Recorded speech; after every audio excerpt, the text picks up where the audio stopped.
Bom dia, meus irmãos, a paz do Senhor. Domingo, hoje, domingo, dia do Senhor, aquele dia que a gente separa para se encontrar, louvado seja Deus.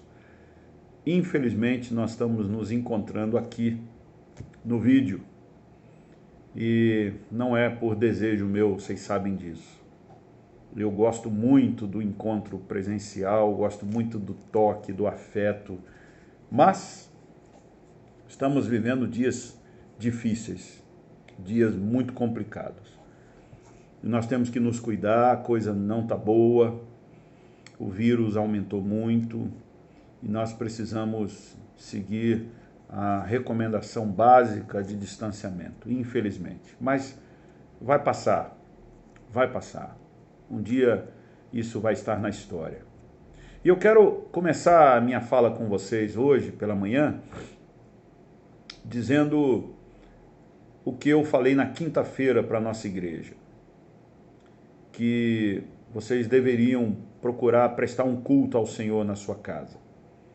Você deveria ser protagonista de uma adoração ao Senhor. Os nossos cultos presenciais são feitos por uma dinâmica de liturgia orquestrada e dirigida pelo pastor.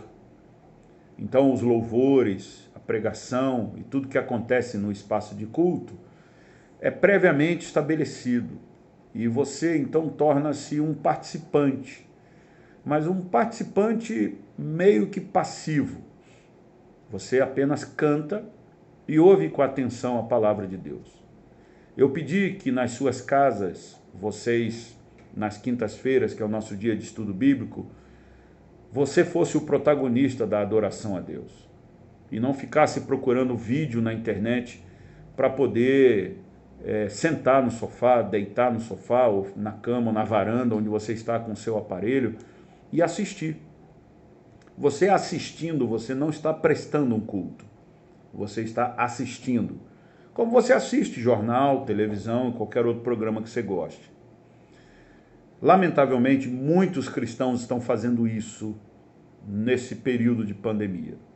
Estão selecionando quem eles gostam, estão assistindo. Você não está prestando um culto. Você está enganando o seu coração e a sua devoção religiosa. Espero que você tenha feito. Espero que você tenha meditado no texto que eu sugeri, que eu orientei. Apenas uma família só compartilhou conosco que estava fazendo. Essa família com certeza foi muito abençoada. E se você fez e não compartilhou conosco, nós não ficamos sabendo. Mas espero que você tenha sido abençoado também. Nessa manhã eu quero então meditar no texto que eu sugeri. Eu fiz em casa também e nós fizemos uma anotaçãozinha daquilo que nós aprendemos com João 15. O texto é grande, o texto tem 27 versículos e ele fala da videira e os ramos. Jesus é a videira e nós somos os ramos. O texto é dividido em duas partes, segundo as Escrituras, do capítulo 15, verso 1 até o verso 17, Jesus está falando aos seus discípulos. No texto inteiro ele está falando aos seus discípulos. Mas do 1 ao 17, ele foca na videira e os ramos. Do versículo 18 ao versículo 27, ele foca no mundo e o ódio do mundo. E termina com uma provisão sensacional. Vamos ver aqui. Ele começa dizendo que ele é a videira, a gente sabe disso. Jesus é a videira. E nós estamos enxertados nela, somos os galhos, os ramos. Ele diz que se a gente permanecer ali, dá fruto. E você sabe que a videira, ela produz uva. Você não pode esperar que uma videira produza uma maçã, essa é a macieira. Nem banana, essa é a bananeira. Então, Jesus espera que eu e você, estando nele, venhamos a produzir fruto digno dele, do caráter dele. Você não pode esperar que um cristão se comporte como um mundano, como um devasso. Você não pode esperar que um cristão se comporte de maneira incrédula. Nós cremos, nós somos credos, nós temos credulidade. Você não pode esperar que um cristão se comporte de maneira pecadora. Ele é pecador por sua natureza, mas ele não se comporta pecando. Ele é santo, separado e justificado em Cristo. É isso que Jesus está dizendo aos seus discípulos. Vejam, meus irmãos, no verso 12, então, ele coloca uma coisa que, para mim, mostra o dilema que Jesus vivenciava com os seus discípulos. Qual que é? O meu mandamento é este, que vocês amem uns aos outros, assim como eu os amei. Os discípulos, assim como eu e você, se comportavam de maneira, às vezes, rudimentar, pecadora. Por isso que Jesus disse, se vocês estão em mim e permanecerem em mim, vocês darão frutos. Porque até então eles não estavam dando. Eles tinham ciúmes, eles tinham inveja, eles tinham contendas, eles tinham disputas. E Jesus, então, no verso 12, ele diz, bom, o meu mandamento é o seguinte, vocês precisam se amar. Vocês precisam se respeitar, porque o amor ele tem essas configurações do respeito, tem a configuração de estar junto, tem a configuração de sermos um, é isso que eu estava dizendo. Porque eles tinham disputas, eles tinham problemas entre eles. E Jesus, então, chama a atenção deles. O meu mandamento é este, que vocês amem uns aos outros. Não quero que vocês vivam brigando. Nesse período de pandemia, talvez as discussões afins, sem fins, sobretudo, está muito aflorada. E a gente está falando de tudo e a gente está brigando sem motivo algum. A gente tem que se amar, se ajudar. Essa é a ideia do texto.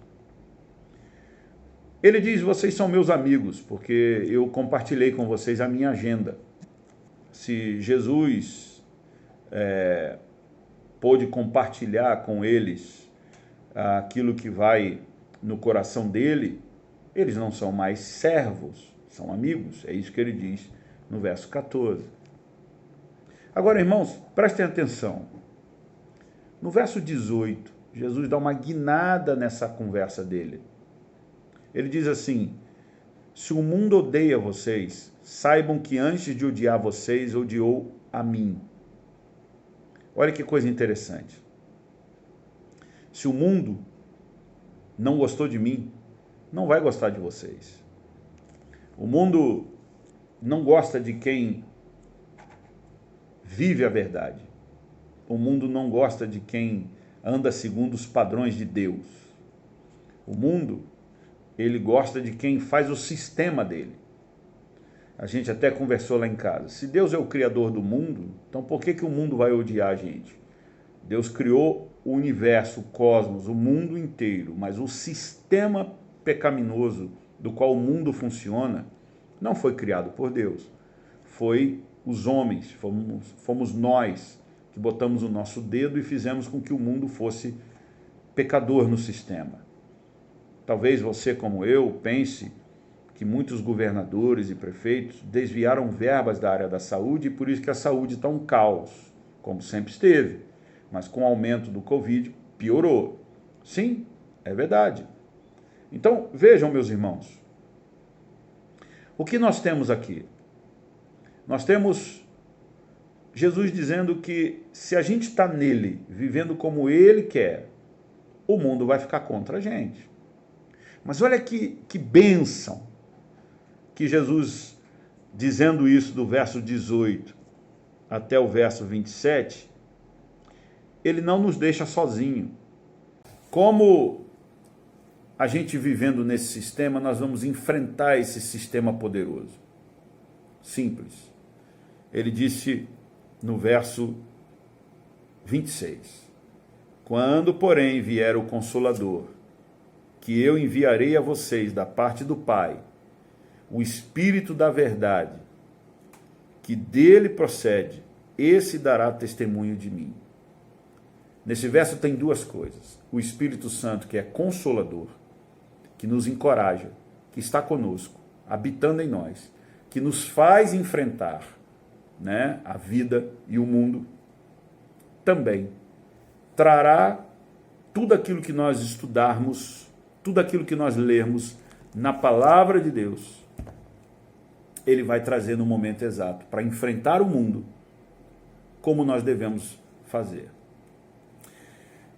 Toma a memória, Jesus no deserto, enfrentando o diabo, o rei do sistema do mundo, o príncipe, melhor, do sistema do mundo, oferecendo para Jesus tantas coisas.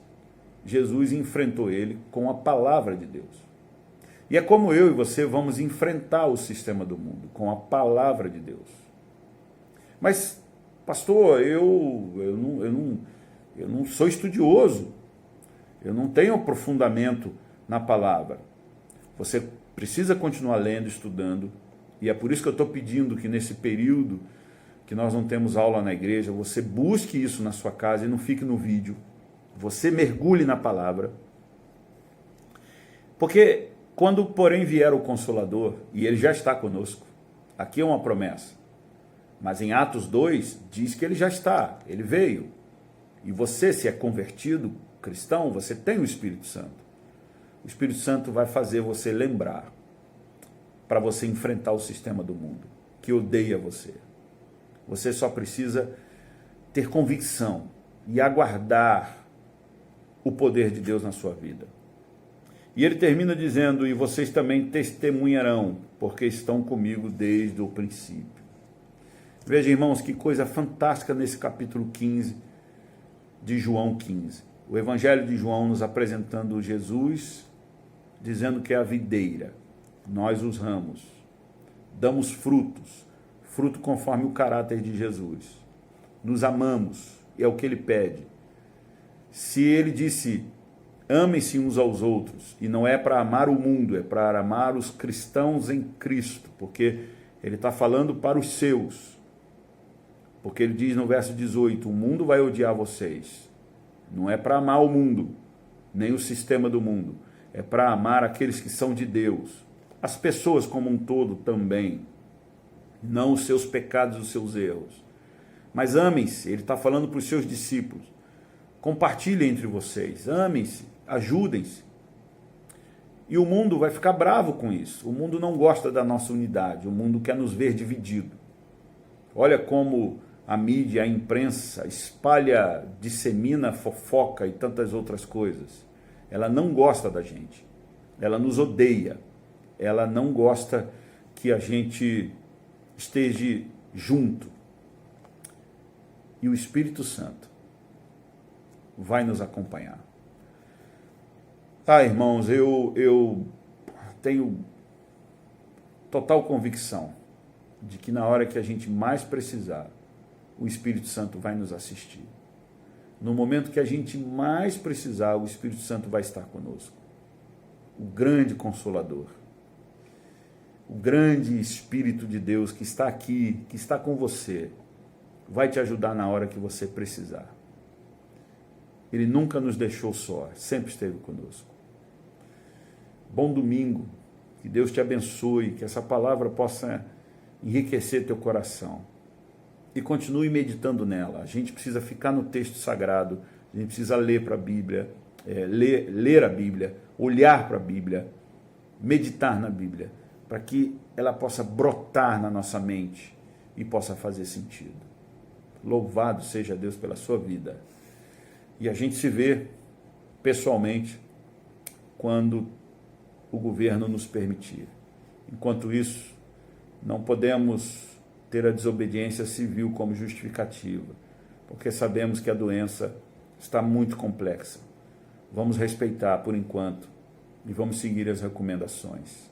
É o melhor que devemos fazer, em oração, seguindo aquilo que está determinado para nós.